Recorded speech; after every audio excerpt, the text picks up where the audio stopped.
should I have like a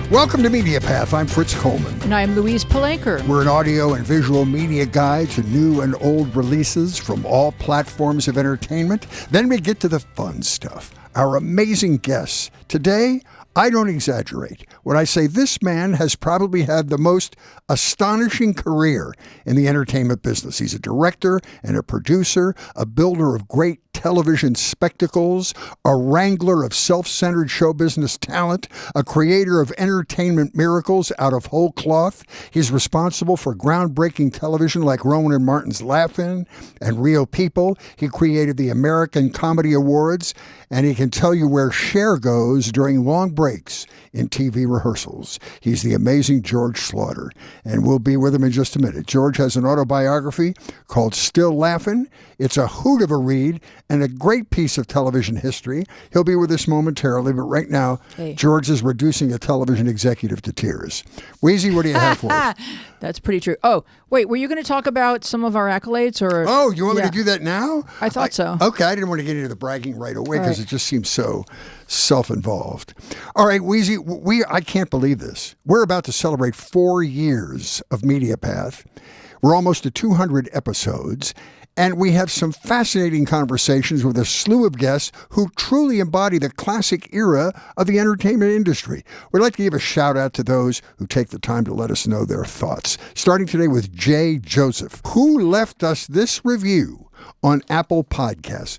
Greatness. I love this podcast. It has become my go-to running partner. The time flies by, and it may even be improving my time. Great job, Louise and Fritz. You're always entertainment. He's trying to run from us. I'll tell you what, man. That's a great comment. Thank you, Jay. And we have a rapidly growing YouTube channel over there. Judy Ray Weissman let us know. Great interview. And she was talking about our recent episode with John Provost, a.k.a. Timmy from Lassie.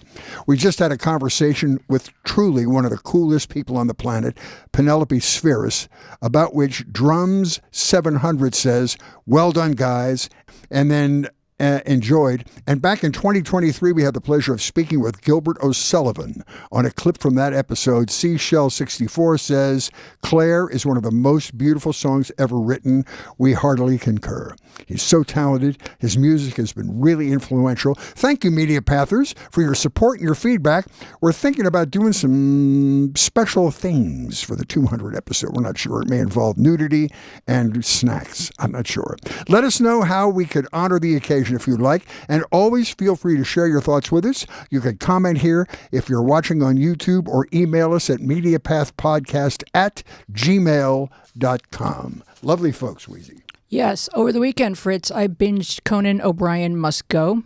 Oh. In case you were not yet aware, Conan O'Brien is an internationally beloved personality, and in his new series on Max, Conan O'Brien Must Go, he travels the globe surprising, delighting, and mortifying fans. Conan's career arc took him from comedy writer to late-night host, and then, just as NBC gave him The Tonight Show, you'll recall, they diffused its potency by placing Jay Leno on at 10 p.m. every night. Shook, Conan moved to TBS and used every hurdle he encountered to sharpen his comedic sensibility, or insensibility, you be the judge of that, and he accrued fans across continents, platforms, and media. Now with a podcast called Conan O'Brien Needs a Friend and his own media company churning out original content perfectly suited to our digital age, Conan is cross-pollinating and building his brand by visiting folks from around the world who had called in to his show.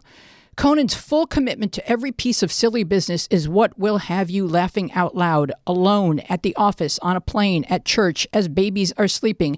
Enjoy this potently hilarious content responsibly. Conan throws his entire 6'6" being into every experience and interaction, bringing total commitment to each piece of brilliantly ridiculous nonsense. Here you will enjoy and delight at Conan, Muay Thai fighting a team of hardened combat warriors, falsettoing like a Gibb brother on the bridge to a Norwegian rap song, full-body leg wrap tangoing in Argentina, and writhing on the floor in orgasmic joy at the taste of Irish blood sausage. He is completely in as onlookers gawk in confused horror. Talk show Conan is a treat, and free-range Conan is a rare delicacy. You will find Conan O'Brien Must Go on Max. He has no shame. I love the man. Unbelievable. Well, Weezy, as you know, I'm a huge rhythm and blues fan. Yes. I was born and raised in Philadelphia, listened to the great soul music radio stations there growing up. That may be a crazed fan of artists on Stax Records. There's a new 4-part documentary called Stax, Soulsville, USA on HBO and HBO Max. Stax was a small independent record company in Memphis, known formerly as Satellite Records. It was started by a brother and sister business team, Jim Stewart and Estelle Axton, hence the term Stax. These folks are white, which is pivotal to understanding the crazy success of Stax in the South before and during the civil rights struggles.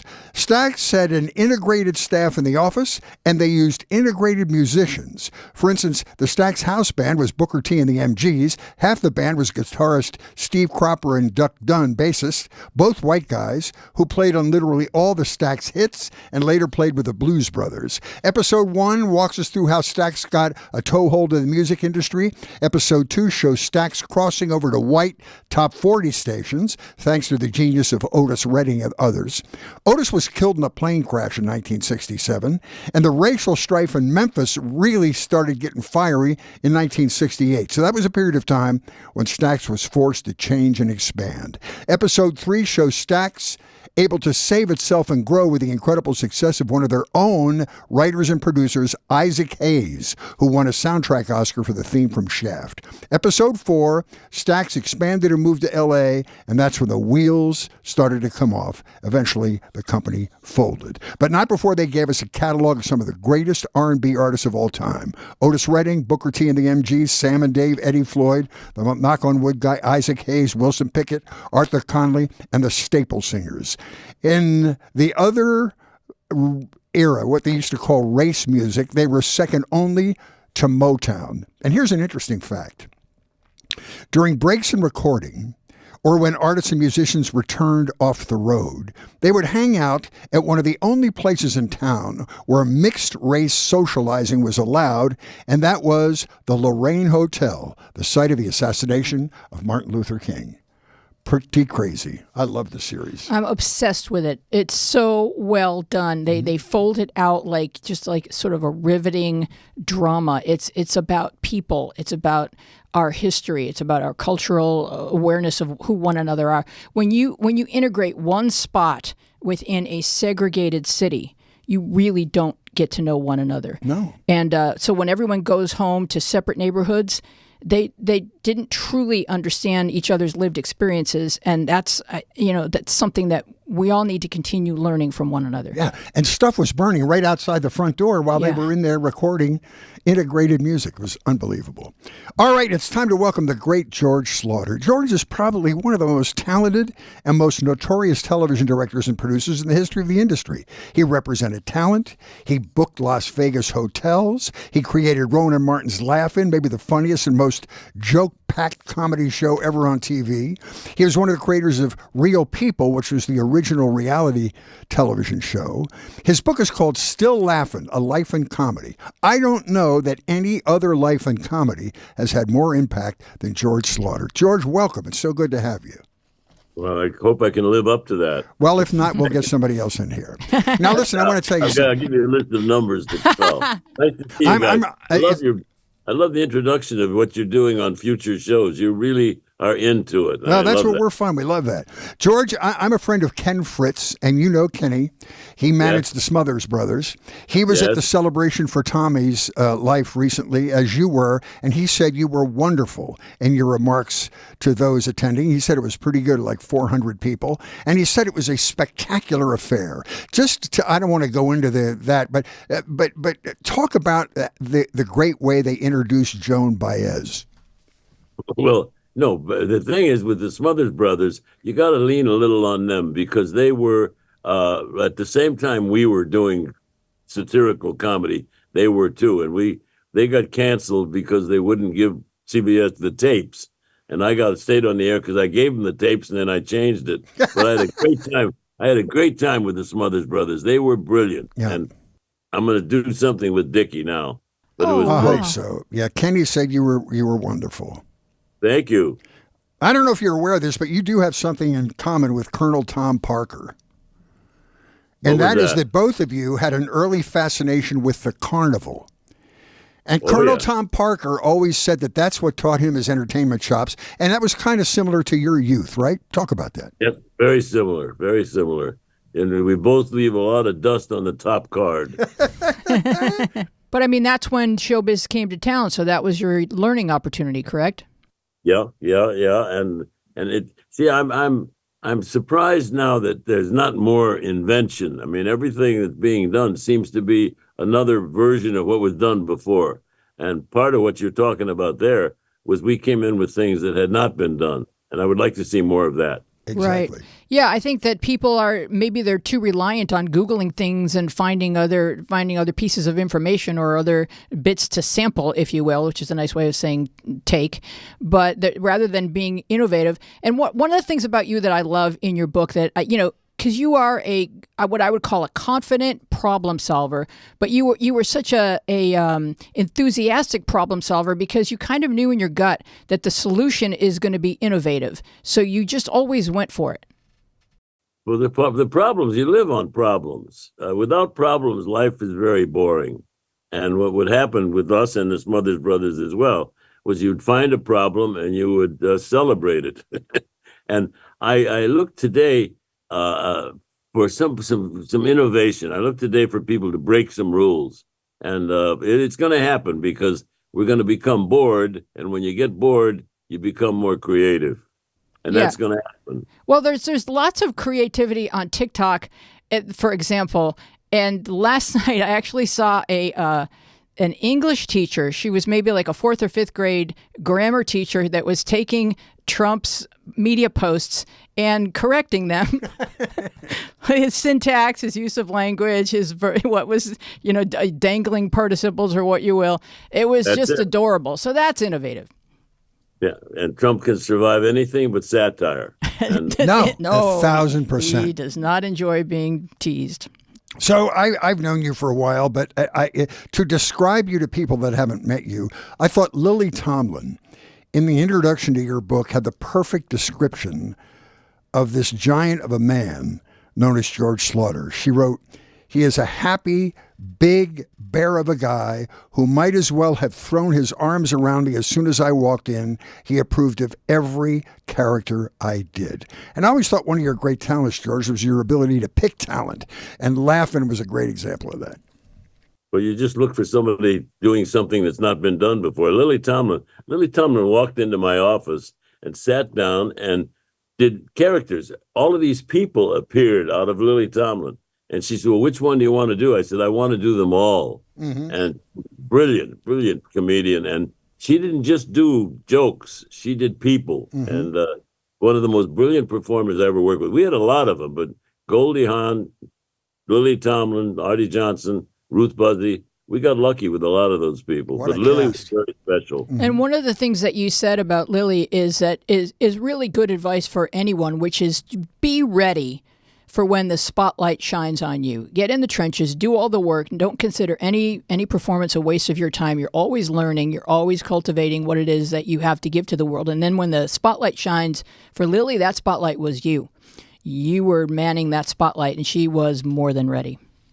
Somebody ought to take the whole collection of Lily Tomlin and use it as a textbook because she was brilliant. She still is brilliant. She's doing stuff all the time now.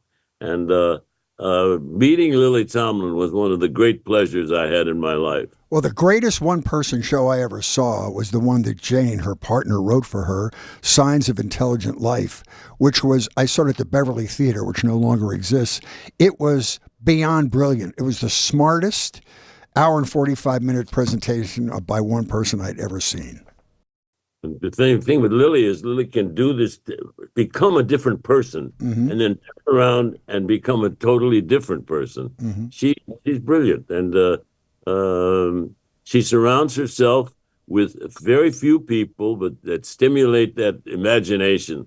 Boy, when she does a character, it arrives fully blown up. It becomes not just a character; it becomes another person.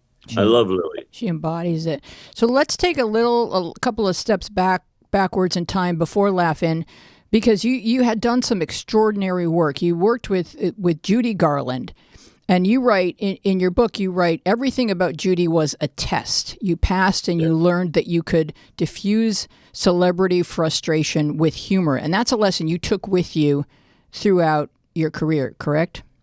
Yep, that's what got me through my career with Judy Garland and, of course, Frank Sinatra. The whole secret of Frank Sinatra was just being able to make him laugh because you broke that tension, you know? So give us some examples. Well, Sinatra was an adventure, and we did things with Frank. One time, I'm supposed to do a performance with Frank Sinatra, and I didn't realize they asked me to be there, and I said, "Why?" They said, "Well, to just be there with him." I didn't realize they had not told Frank anything about what he was going to do, so I arrived. Oh man, very very nervous over not having any idea what Frank was supposed to do. He said, "Well, crazy, what do you want to do?" And when you meet head on with Frank Sinatra and he asks you a question, you better have an answer. So we did. We did some fun, some things with Sinatra that I'm as proud of as anything I ever did because he was an adventure. He was a little man. He was not big, but his aura was huge, and I enjoyed. My adventures with Sinatra are just, they're in the books, they're laughing. I loved your story, your first encounter with him when you were working at MCA. You had just worked your way up out of the mail room and you were just kind of hanging around the office. And Sinatra came in there to sign contracts. And wow. And you said something that really blew me away. Sinatra never paid those guys a portion of their work because he got them so much work. He just gave it to him for nothing. He never paid him commission. No. Yeah. And then he was in the room and you were there and you never met him and it was my first week at MCA and I was like 19 years old and Sinatra came in the building and all of the agents at MCA all came down the hall with Sinatra and I was the only guy there that was not in a black suit. I was standing in his office when Sinatra arrived to sign the contract. And he said, "This is the contract?" He said, "Yeah." He said, "Okay, this okay?" And he handed me the contract. I was panicked. I didn't know what to do. I said, "Yeah, it's okay." And he looked at me. And he said, "How do you like that?" He said, "I have ties older than this guy." Began a relationship that I cherish up to and including when Barbara asked me to do a eulogy at his funeral. And I said, "Barbara, I really don't want to do that." She said, "Please." I said, "Okay, as long as I don't have to follow Gregory Peck." Well, sure enough, bam, there's Gregory. Oh, my God. Peck. And I'm being introduced by the bishop. Tom Dreesen said that the beauty of Sinatra was, and he put himself in this category, that once you were his friend, you were his friend, and you were part of the bubble there. That's true, but you better be ready for surprises. Yeah, because he and Frank had a habit of a short attention span, and his relationships all were tested frequently because if you could make him laugh, you could get by with anything. And I was very lucky because I could make him laugh. Wow. We always like to look at where the humor from our funny guest comes from, and your mom, you say, was a concert violinist with a knife-sharp sense of humor. Is that where you got yours? Yes, and she. I remember one morning she was cooking breakfast. She had 4 sons and her husband, and she was cooking breakfast. And she fixed pancakes, but in each pancake she put a little circle of gauze. So when the 4 hungry young men dug into this breakfast, we all got a mouthful of cloth. And I've never seen anybody laugh as hard as my mom laughed at that. She was lovely. She was a very patient woman. Mm-hmm. So, but you always are coming up with over the top ideas, and then this confidence is that you will know how to pull it off. For example, the moment that you decided you could take Lucille Ball and Steve Lawrence on an elephant through Shubert Alley. What happened was I had signed to do the Steve Lawrence show, and it was the last show bought on network television. And it was going to follow 4 hours of variety, and here comes Steve Lawrence. Nobody really knew him at that point. We had no money, and we had no time. So I had done a thing with the Dinah Shore show where I took Lucille Ball's son, and I put them, he had a trio, with 4 kids. And so I called Lucy and I said, I'm going to do this Steve Lawrence show. And she said, that's your problem. So I said, Lucy, I'd love for you to do the show. She said, why? I said, well, okay. But I said, if you don't do it, what am I going to do with this elephant? The secret is the surprise. She said, what elephant?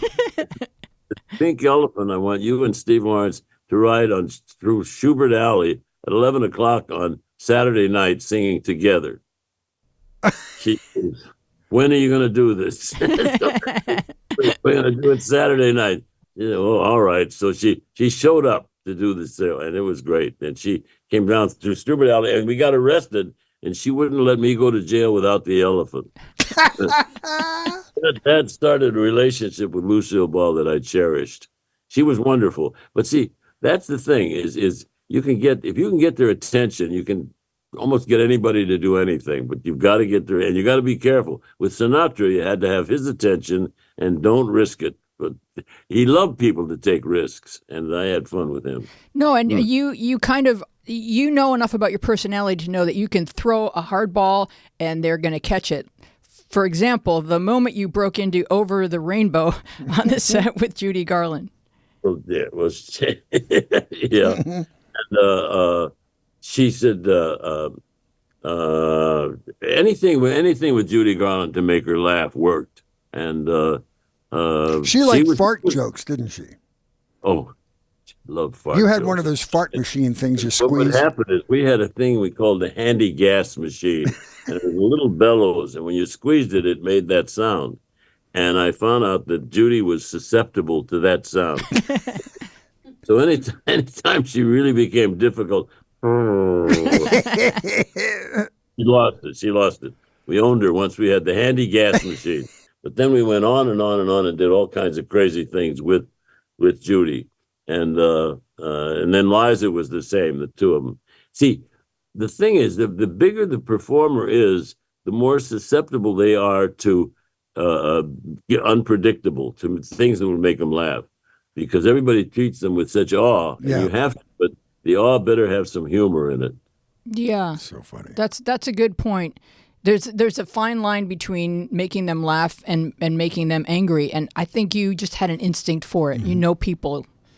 There's a difference between laughing at them and laughing with them, and it's a very fine line because you got to be careful.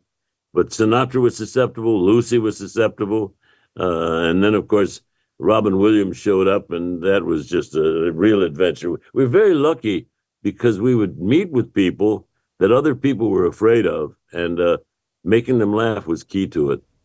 Exactly. Well, early in your career, you booked acts at Ciro's, one of the famous nightclubs in the Sunset Strip, which later became the Comedy Store, a place very part of the lives of both Wheezy and I. Talk about the early days, because I feel like I missed those early cabaret days where they had big acts, and you even put Mae West in there one time, right? Yes. Talk about those old days at Ciro's. Well, the thing was, Ciro's was the most famous nightclub. There was the Copacabana in New York and Ciro's in Los Angeles. And if you got people, you had to approach them to come in and work at Ciro's because it was a nightclub and they were not paying the money that they paid in Las Vegas. But Ciro's was a great showcase, and we did Martin and Lewis, and we did all of those young performers when they were young. And there was a star-studded audience would come in there, and the press would come in there, and it was an adventure. We did one time. We were going to open, and I'd found this guy in the Valley at this Larry Potter's called Richard Pryor, and so we get Richard Pryor to open at Ciro's for Janice Page, and she was the biggest star on Broadway. And so the Richard Pryor is going to be her opening act. Nobody knew who Richard Pryor was. So Richard showed up and he looked out and he saw this audience of stars. And instead of doing the 10 minutes, he did an hour and 15 minutes. And she never got on. So, and I thought I was going to get killed, but then he became a big, big star. We need these people who, see, now they have so much they can learn from. At that point, everything had to be invented. Now, you can watch Robin Williams. You can watch Richard Pryor. Mm-hmm. And so there's places to learn. but there's still rules to be broken. Oh, absolutely. And you met your beautiful wife, Jolene, there. She was Yes. working there at the time, right? Well, no, Jolene had worked in Vegas. She was she won the Miss Los Angeles and the county fair. And so one of the prizes was an engagement at the Sands Hotel. So Jolene showed up and she was 17 years old, was underage to work in Vegas. So they had a dueña to take Jolene to and from the studio, the club, because it was illegal. But she did, and she became quite well known in Vegas. And her dueña, would bring her to and from the club. So anyway, Jolene came into Ciro's, and she brought she came into Ciro's with an audition, and she was the most beautiful girl I'd ever seen, but she didn't want to work at Ciro's. So the day after the auditions, I saw, and there's Jolene. I said, "What are you doing here?" She said, "Well, Mr. Hover hired me." She was still underage. And so I said, well, okay. So I put her in the back of the line. And the next day I came in and she was in the front of the line. Not a great dancer, so it appeared she was doing a solo. But she became a star, and we wound up with her name on the marquee. And she went on. And then, so she said to me, she said, all the guys in the club keep talking to me, but nobody ever asks me out. And I, no kidding, I'll ask you out. What I did is I told all the guys, you can talk to her, but be careful because she's going with a very ugly guy and you could get hurt. all these famous actors would come up to Jolene, but they were afraid to ask her out because they were going to get hurt. So when we announced that we were getting married, they said, you were the ugly guy. I said, right. Now we're married 65 years. Oh, Congratulations. I assume you eventually told her that the reason why no one was asking her out was you, right? Yeah, but they said she was dating this ugly guy. I was the ugly guy. File that under always producing. Always have an answer. Always have a fallback position that you can use if you get in trouble. Well, and getting in trouble is part of the excitement of being in this business, Yeah. Which I'm probably going to prove in this interview. But yeah, well, while we're on that subject, talk about how you would deal with suits or network executives who you don't speak fondly of, but you enjoyed wrestling with to some extent. It was part of the adventure, and part of the adventure was surprising them. And of course, we had our own censor. When we did Laugh-In went so fast that the censors were still reading the first draft of the script when we were shooting the second draft. And so they never really knew what it was until it got on the air.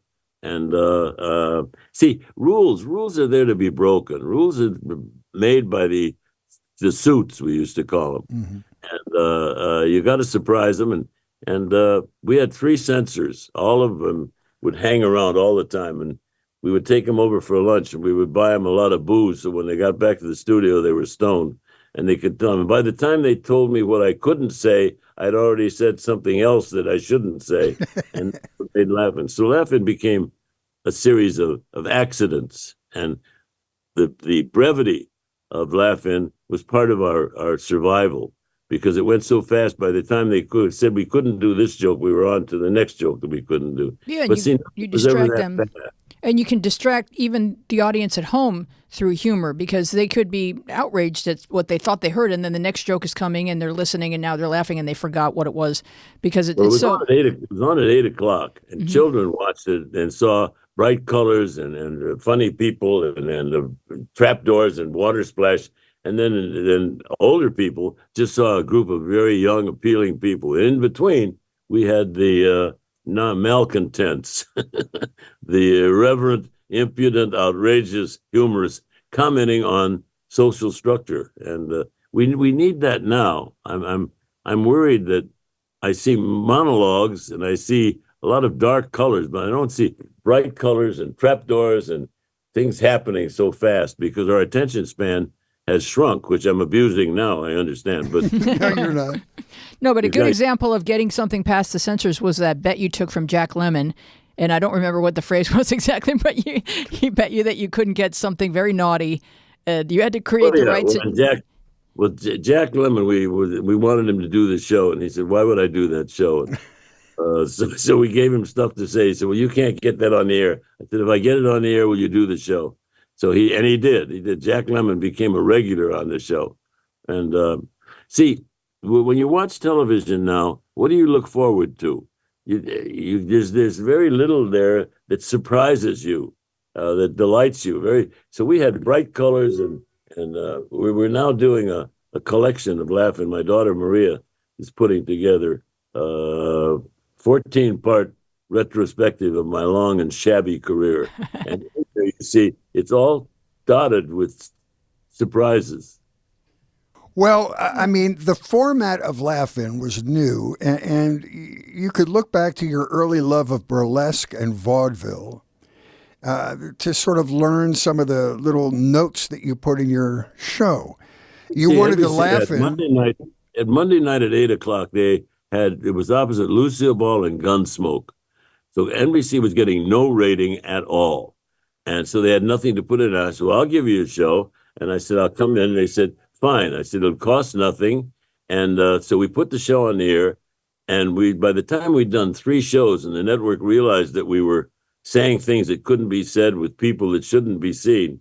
And so by the 3rd show, it was up to a big rating. And by the time we got that rating, I mean, I'm arrogant now, but if you can imagine me 50 years ago, boy. But surprises, what surprises you on television now other than, Donald Trump? I mean, if we were on the air now, I would be having such a ball with Donald Trump because he's a punchline looking for somebody to happen. You're 100% right. Well, we're going to take a break for just a moment because Fritz and I have a couple of things that we're going to promote. I'll kick it off. All right, Fritz? Yep. Okay. All right. Fritz and I have created a web hub to help you shop for gifts and save democracy in one fun stop. Giftofdemocracy.com is a directory pointing you towards candidates and causes committed to protecting and defending our democracy. You can simply donate or browse for fun, swaggy merch for the loved one on your shopping list. Fritz and I make no money here. We don't need it. We are not running for office. Our site is like a mall directory sign that points you towards the merchandise and donation pages of worthy candidates and causes. It's the donation that counts. Democracy makes a great gift. And you will find the link in your show notes. People love it.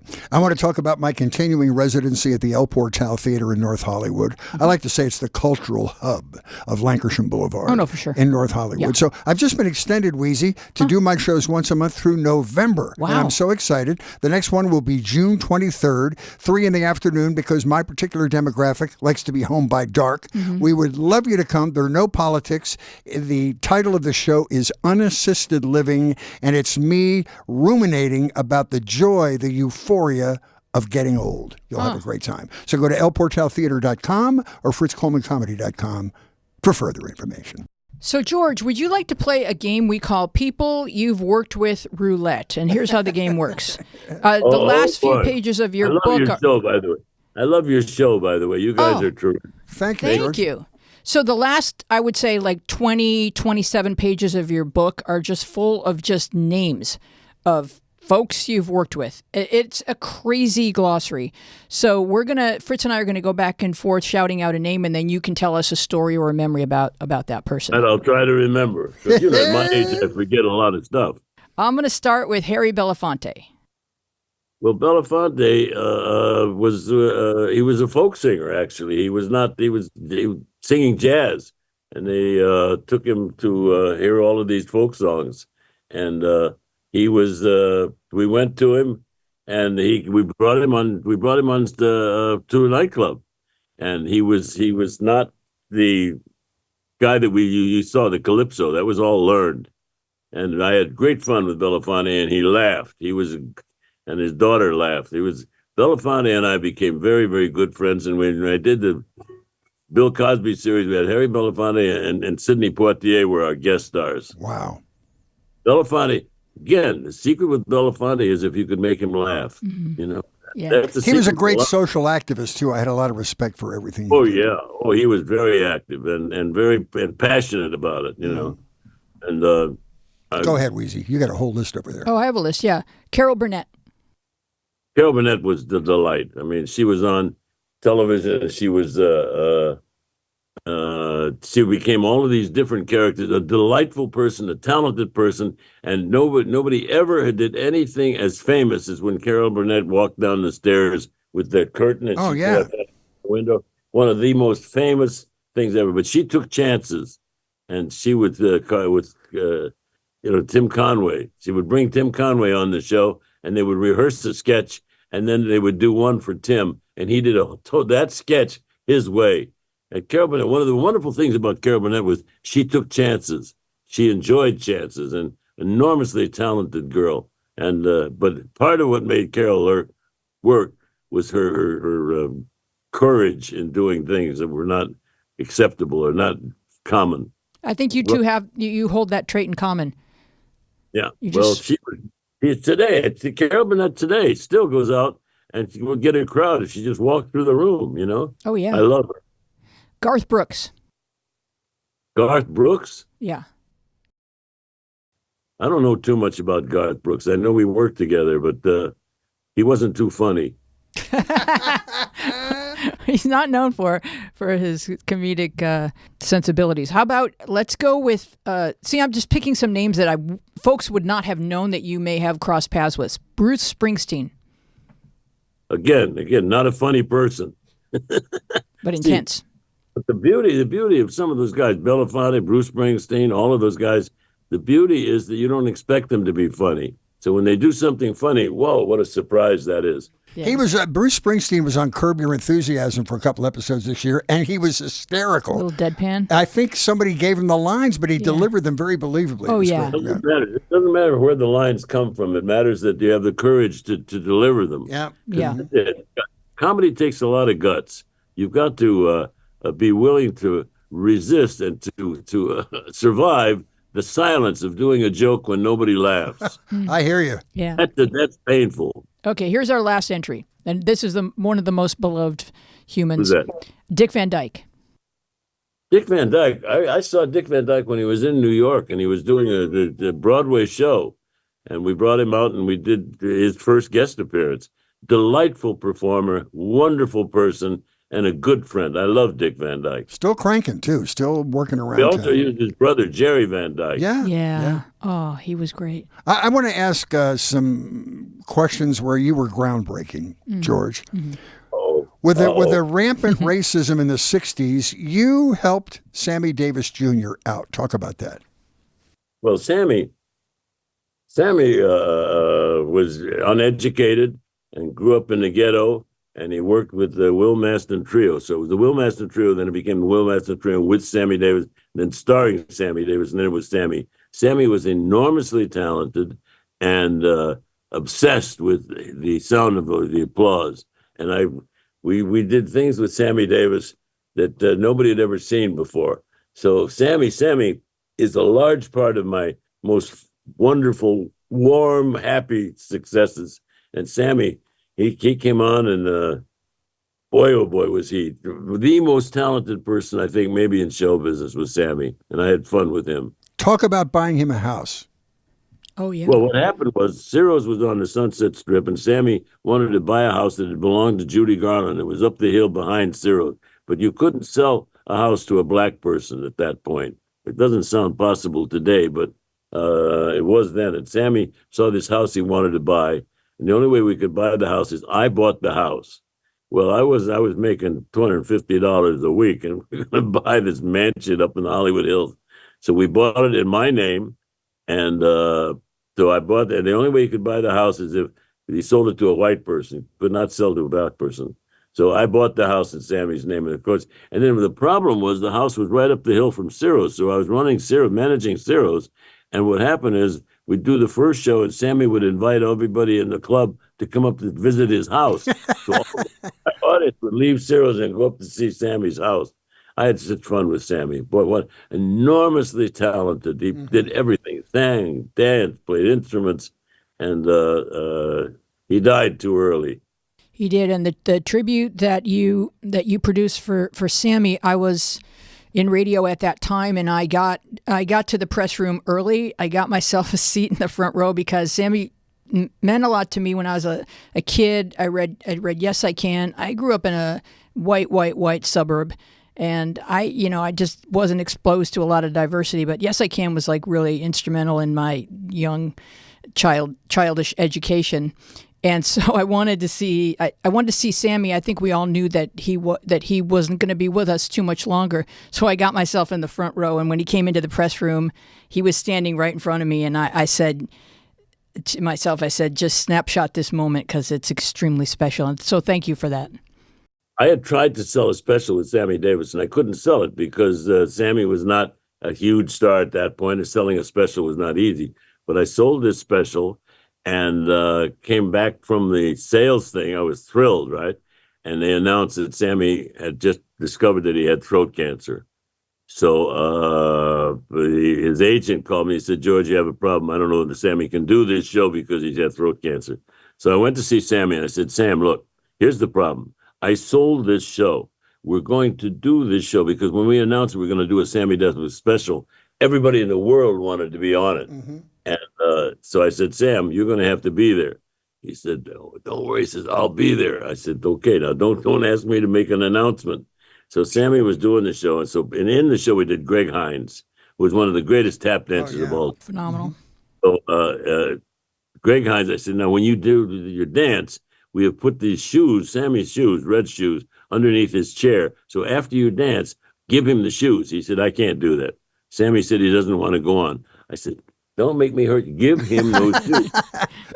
So Greg did his number, finished the number, took applause, and I see him walk off stage. And I'm standing here going, I'm telling you. So he goes back out, does some more tap dance, and then reaches down and gives Sammy the shoes. And when the audience saw those shoes and Sammy putting the shoes on, the audience went crazy. And Greg says, do you want to do a little sign on your shoes, you know?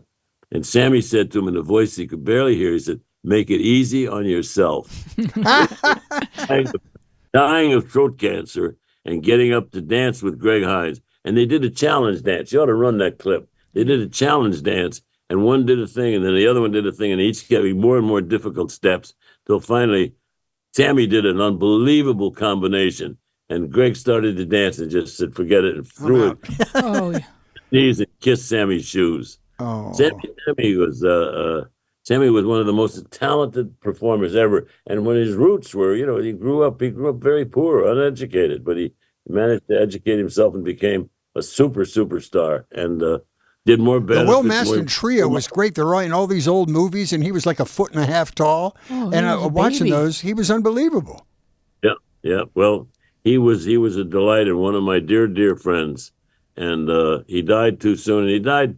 It had to do a lot with smoking and with alcohol. Yeah. But Sammy lived at a very fast pace, and Sammy lived more life in his life than people 100 years had lived. You know? It felt like it was a life of extremes in every direction. But he never went to bed. He never wanted to sleep, and he would stay up all night, and he loved to party. And I would look much younger today if it had not because of my relationship. You also, George, invented the concept of the Las Vegas Lounge Act. Talk about that. Well, what happened? I was working at the Frontier Hotel, and I was booking the acts in the Frontier Hotel, and I realized that after 12 o'clock, nothing was happening because after the second show, everybody went home. So we put lounge acts in there, and you couldn't have performers that you could see. You could only play music. So I booked these lounge acts, and I had them face away from the gambling, so you couldn't see the lounge act and watch the gambling at the same time. And so I invited all of the chorus girls in Vegas to come in and watch these lounge acts. Oh my gosh! So we put them. The lobby, the casino was full of these chorus girls from all over Vegas, and we booked the Mary Kay Trio into the lounge. And so there was a show then at 12 o'clock. And you couldn't do that, but we did them because we faced them away from the gamblers. And after about the fourth night, place was exploding. And then everybody realized there was an audience in Vegas after 12 o'clock. Now it's open all night. But at that point, it was revolutionary to book an act that had to go on at 2 o'clock in the morning. Oh, yeah. Like Don Rickles and Alan King all used to do that before they went to the main rooms in Vegas. Yeah, well, that's where they started, was Don Rickles, you know. Oh, yeah. See, we live in a world of that accepts conformists, and yet to be successful, it's the nonconformists that gets your attention. Mm-hmm. all Oh, the yeah. successes that I've had are based upon not obeying the rules. Right. But you have to Tough. go for it. You have to go for it hard. And the way that you go for it, really, because that's your instinct, is I'm going to make waves. I'm going to create.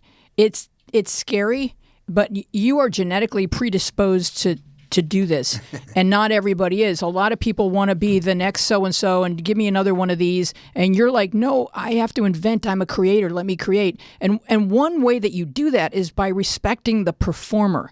And Cher's a really good example of that, because she was so unique, and the suits were saying, we want her to be more like the girl next door, and you're like, you don't get it.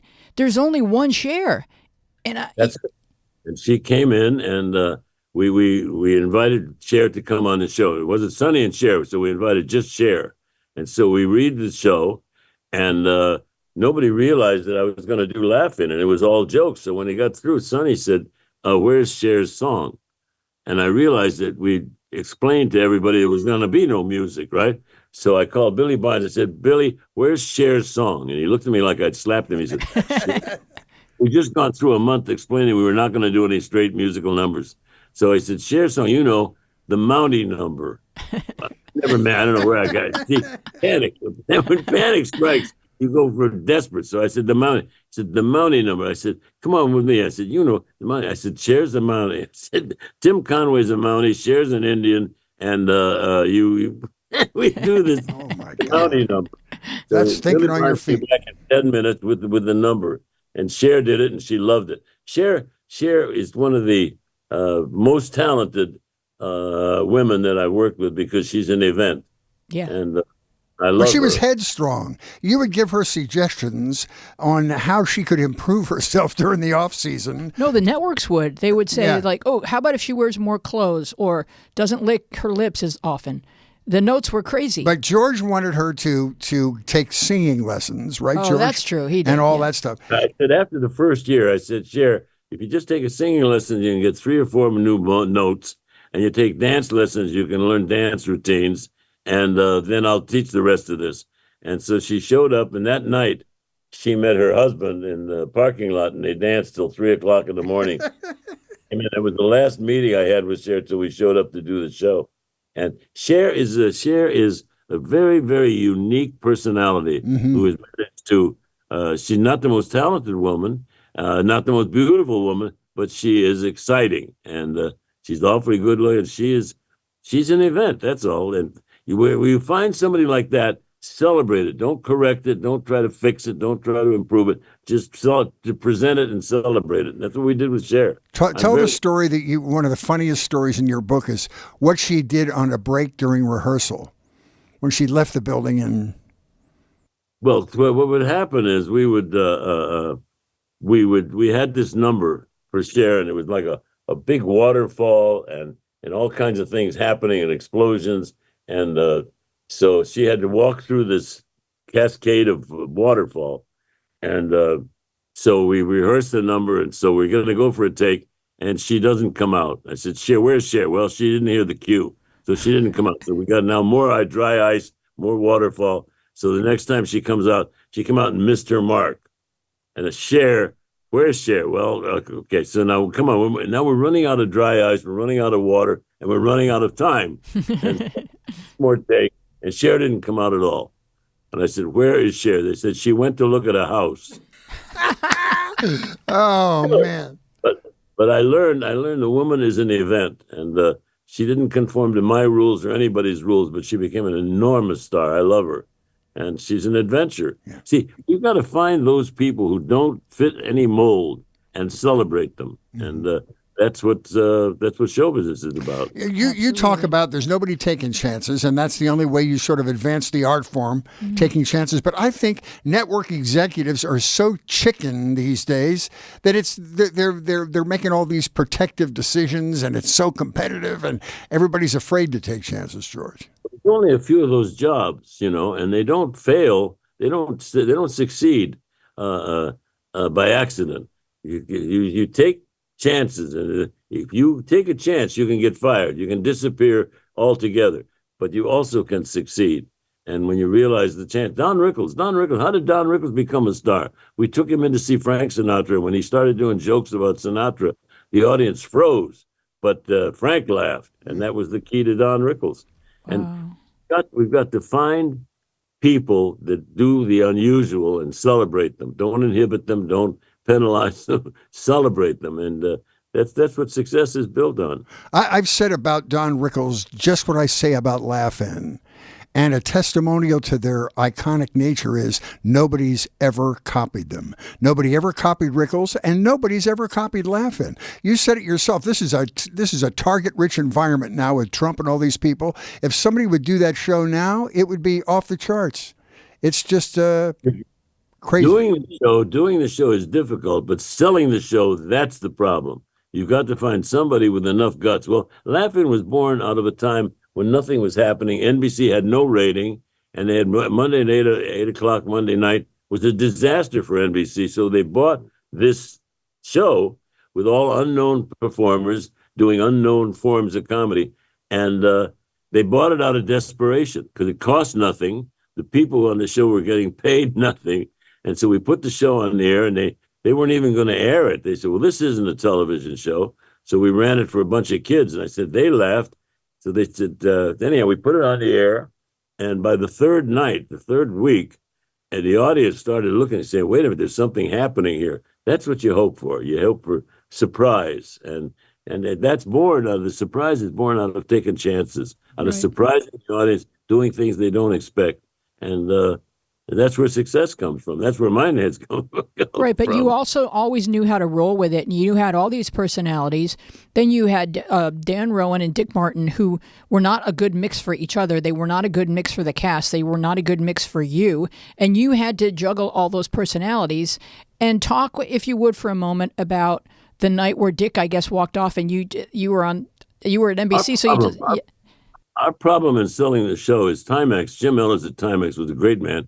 But we explained this show to him, and he said he would only buy it if we had a host. Mm-hmm. It was not designed for a host. So we had Rowan and Martin seem to interfere with it less, and they were good stand-up comedy act. You know, Dan was a classy, elegant man, and Dick was a buffoon, you know. So we put them out there, and their talk pieces would run sometimes 12, 15 minutes. We would edit that down to 2 minutes, and it worked. Mm-hmm. And so Dan and Dick worked for the show, and then this group of crazy people who had no place to go. Because Goldie Hawn was a dancer, you know, and Lily Tomlin did all of these crazy characters, and Ruth Buzzy did Gladys Ormsby, and there was no place for them in television.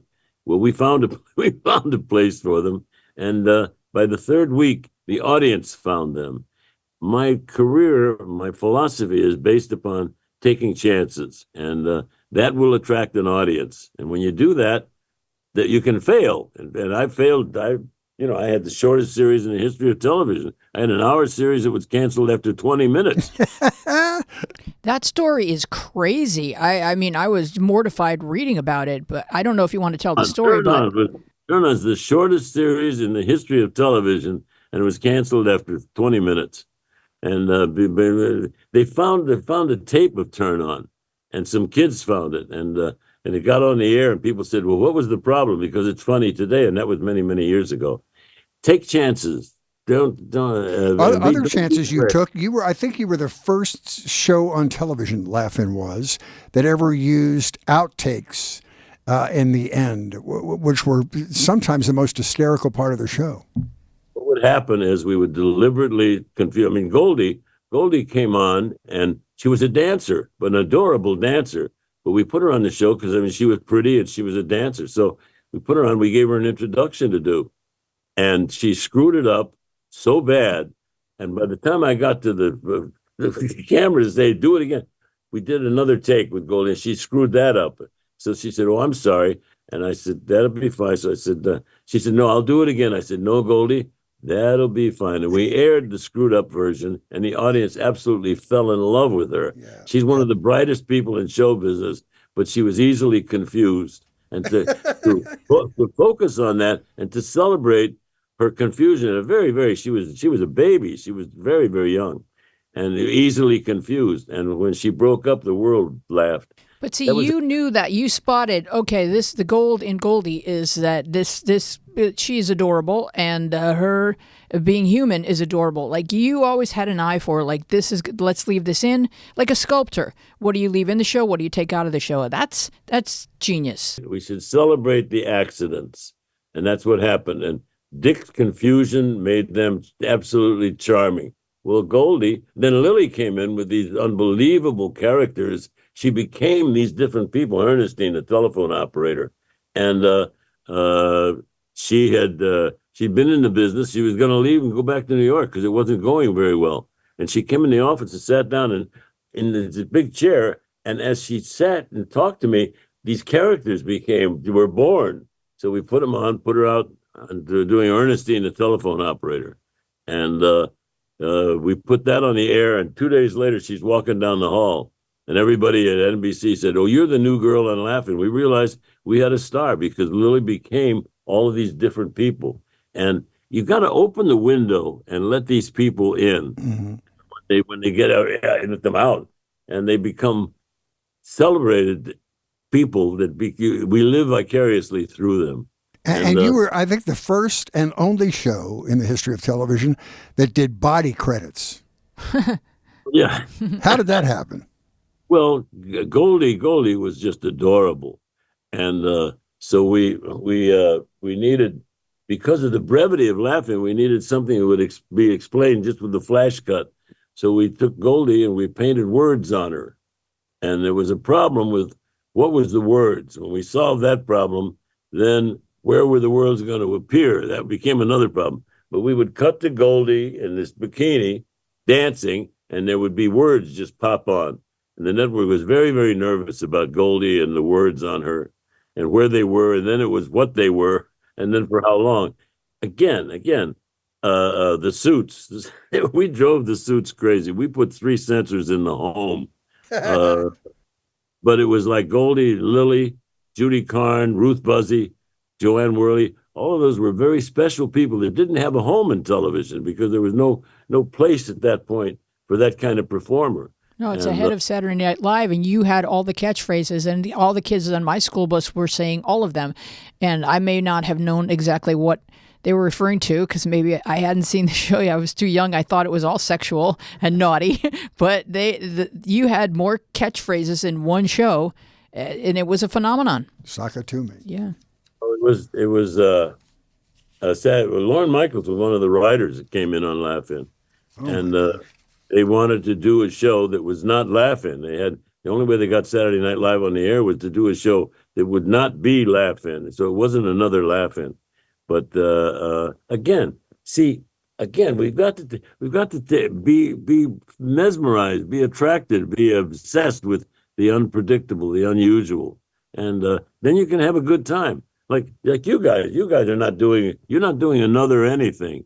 The show you're doing is very successful because you've invented a lot of things, and you're charming, and you're having fun. That's the secret. Oh, thank you so much, George.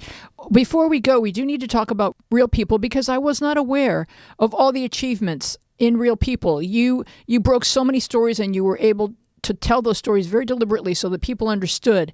You talked about the code talkers. You talked about you honored the Tuskegee Airmen. You talked about MIA. So give us a little background on Real People and the ground that it broke. I wanted to do a show, and the networks were all obsessed with guest stars, big names.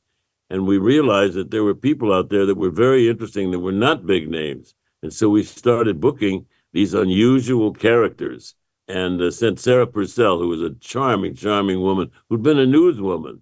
Sarah Purcell became the most highly paid woman on television because she really cared about the little guy, the people who were not known, celebrated. So we became obsessed with circling them and also with the war heroes. We didn't do anything celebrating our military. And I'm as proud of Real People as I am of Laugh-In, because Real People really changed television and made the networks aware of the fact that there were people out there more interesting than guest stars. So we would do these celebrations, and the Navajo code talkers had been, there was the code that was used in the war. They couldn't break the Japanese code. So somebody that grew up and realized that the Navajo code talkers, the Navajos, had their own language. So they enlisted all of the Navajo language people, and they put them in the South Pacific, and that became the level of communication in the South Pacific. The Navajo code talkers helped end the war because the Japanese never broke the code of the Navajo code talkers. And so then when they came back, they said, don't announce what you did, because they wanted to keep it a secret. I said, you can't keep these people a secret. Anyhow, we brought them home. We did a celebration of the Navajo code talkers, and that helped end the war in the Pacific. It was a real reality show, unlike what you get now that sort of front themselves as reality shows, where it's manipulative, there's a pre-written arc, and it's just not really reality. Yeah, what we did was dangerous. You do the show and then find out an excuse for having done it, rather than to conform to the rules. When you look at the rules, they're there to be broken, and you want to get somebody's attention, break the rules. And that we did that with real people. Yeah. And it lingers today. They're running this stuff now. You know. Oh yeah. The one thing I think that paid for my mortgages was the fact that I love to take chances. One, two, I love to laugh, and I love the sound of laughter. The most seductive thing in the world is the sound of laughing. And a child, you don't have to teach it how to eat, sleep, cry, or laugh. The rest of its life, we tell it when to sleep, not to cry, and to be careful of what it laughs at. You break that rule. Don't be careful of what it laughs at. So celebrate. You know that when a baby laughs, when you disappear and reappear, you know that they laugh because they're surprised, and it's instinctive. Yeah. You don't know why they laugh, but the sound of that laughter is very seductive. Mm-hmm. And the child growing up laughing is the healthiest child you can have. Absolutely. Yeah. So we're going to end with your story. There's two stories that I want you to tell. One is the story of directing Cary Grant when you taught him how to use his movie camera, and the other is a story of where you were also put on the spot and had to come up with a sketch for Stevie Wonder. So tell those. Well, the thing with Stevie Wonder is they booked Stevie Wonder, and they said, I go in and with Motown. I was crazy about Motown. You realize the rules that they broke. Oh, yeah. And they said, we have a meeting with Stevie Wonder, and I see what Stevie's going to do the show. So I said, great. So they sit down and they said, George has an idea for you, Stevie. George, tell him the idea. I didn't have any idea. Stevie Wonder was a great musical act. In a comedy show, what am I going to? I said, oh, okay, Stevie, you are. I said, okay, we're going to do a thing with Smokey Robinson, and Stevie, you're the NBC makeup. NBC makeup? I said, yeah. And I said, here, you go in and make up Lionel Rich, Smokey Robinson. So I said, here's your powder, here's your rouge, here's your lipstick. And as Stevie Wonder starting to make up Lionel Rich, he put makeup all over his face, and it became hysterical by the time he got finished putting the makeup. And we wound up pretty good friends because he was the makeup man. And the thing on all of those things were shows that broke the rules. One more story about Cary Grant, because what I love about this story is sort of personifies your fearlessness, because you're teaching Cary Grant how to use his film camera, and you're telling him to say some of his famous lines. We're coming to the house. We're going to have dinner with Cary Grant, but Sonny and Cher got the date wrong. So we're there with Cary Grant, and we're going to explain to him what to do. So I said, all right, well, geez, Cary, I want you to say Judy, Judy, Judy. Oh, I never said Judy. I said, well, try it. Judy, Judy, Judy. All right. So I taught Cary Grant how to be Cary Grant. He never survived it, but he also, when I saw him later on, he'd say, Judy, Judy. That's not it, Cary. No, you're not doing it right. We had great fun with Cary Grant. We took him to dinner one night at the Beverly Hilton Hotel, and he went over. He said, I'll pick up the tickets. So I went over, and they said, all right, your name, Grant. First name, Cary. Cary. She said, you don't look like Cary Grant. He said, nobody does. Had a wonderful sense of humor, Cary Grant. We had great fun with him. See, those people are there to be celebrated and not feared and not revered, but celebrated. Yeah. Grant was one of them. That is a great philosophy. Tell us about your YouTube channel, where you have compiled a lot of your classic comedy specials. What happened was, in my long and suspicious career, we've had a number of adventures. So we started putting them together. We wound up with an hour, then we wound up with 2 hours, all populated with different characters that we've worked with, different events that we've had.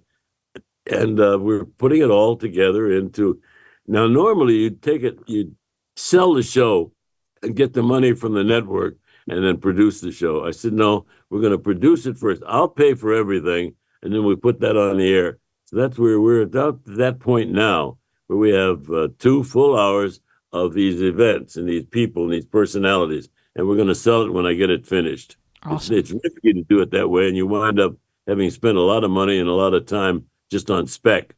But I'm convinced, I'm very happy with what we've done. My daughter Maria has done a lot of it, and she grew up on Laugh-In. She grew up on that whole adventure. So this collection of stories and personalities, and we'll be probably another 6 or 8 months before it'll be ready to show to people. But it's a whole collection of all these stories and events, and it's pretty exciting. I look at it, I can't believe that I have done all of that and that I've lived through all of that. But I think it's going to well, be you won't believe it either, you, the listener, until you read his book. And as I said before, you've had an astonishing career, George. You really, really have. You know everybody. You've directed and produced everybody. You've rejected many people. And what happened? My assistant, Martha Bose, would follow me around, and I'd tell these stories. When people would come in the office, I'd tell stories. Well, some of my career was a bit questionable because I started out in Vegas, and I knew a lot of interesting people, Mm-hmm. So, but I collected all of these stories, and then I gave them to John Max. And I said, John, take everything out of there that is not good, that's not legal. So we wound up with a collection of stories that could be told. And I'm looking at it today, and I'm proud of it. I'm surprised that I survived through all of those events, but I did, and I'm lucky, and I've got 2 great children. One of them is an Olympic horseback rider. She's teaching kids to ride. Holy cow. Arizona. And Maria, my other daughter's won 2 or 3 Emmys, and she's a brilliant producer, better than I ever was. So I'm very, very lucky. I'm married to one woman for 65 years, and I've got these 2 children of whom I'm very, very proud. And the only thing I really not done well is this interview. We're very proud to have had an interview with you, George. It was so much fun. Thanks for allowing me in. You're doing surprisingly well. There's a YouTube channel called the Clown Jewels YouTube page where you can see a lot of George's work. The book is called Still Laughing. And let me tell you, this book is hilarious. It's not just great stories. George is funny in every paragraph. It's funny, and so it's a great read. You will laugh out loud, so you could be disturbing someone, so be careful. Never fear laughing. Laughing is the best therapy in the world is laughing. Yeah, I think you're right. I think even our pets like to hear us. You got to be careful of what you laugh at, but you must laugh in order to survive.